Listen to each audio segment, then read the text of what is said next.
মধ্যবিত্তদের সব স্বপ্ন, শখ, চাহিদা মনের ভেতরেই থাকে। এটা সবসময় পূরণ করার মতো অ্যাবিলিটি বা সামর্থ্য হয়ে ওঠে না। আসসালামু আলাইকুম everyone, welcome to my new video. বরাবরের মতো আজকেও একটি নতুন ভিডিও নিয়ে চলে এসেছি। আজকে আমি আপনাদের সঙ্গে আমার একটা পছন্দের জিনিস শেয়ার করব, তো সেটাই আমি আজকে আপনাদের সঙ্গে আনবক্সিং করে দেখাবো। ভিডিওটি স্কিপ না করে পুরোটা দেখার অনুরোধ রইল। আশা করি আপনাদের ভালো লাগবে, আর ভালো লাগলে please like, comment and share করে দিবেন। আর আমার পেজে যদি ফলো না দিয়ে রাখেন, অবশ্যই একটা ফলো দিয়ে আমার পাশেই থাকবেন। সংসারে কিছু টুকিটাকি জিনিস কেনার জন্য আজকে বাজারে গিয়েছিলাম। তো একটা সিরামিক্সের দোকানে হঠাৎই আমার চোখ পড়ে যায় এই স্পুন হোল্ডারটার দিকে। তো আমার বেশ ভালো লেগে যায়, ভালো লাগার সঙ্গে সঙ্গে আমি এটা নিয়ে ফেলি।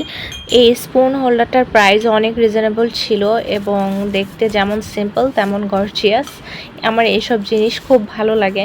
আমি আসলে বাজারে গেলে দেখলেই যেটা ভালো লাগে আমি কেনার চেষ্টা করি। সবসময় হয়ে ওঠে না, তারপরও যতটুকু পারি চেষ্টা করি কেনার জন্য। সংসারটা সুন্দরভাবে সাজায় গোছায় রাখতে কোন মেয়ে পছন্দ করে না?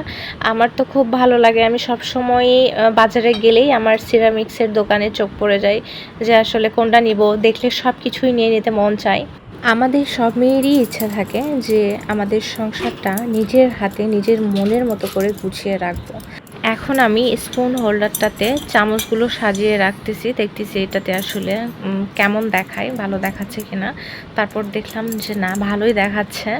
আপনাদের কাছে আজকের আমার স্পুন হোল্ডারটা কেমন লেগেছে অবশ্যই আমাকে কমেন্ট সেকশনে জানাতে ভুলবেন না। আপনাদের মূল্যবান মতামতের অপেক্ষায় থাকলাম। তো ভিডিওটি আজ এখানেই শেষ করছি।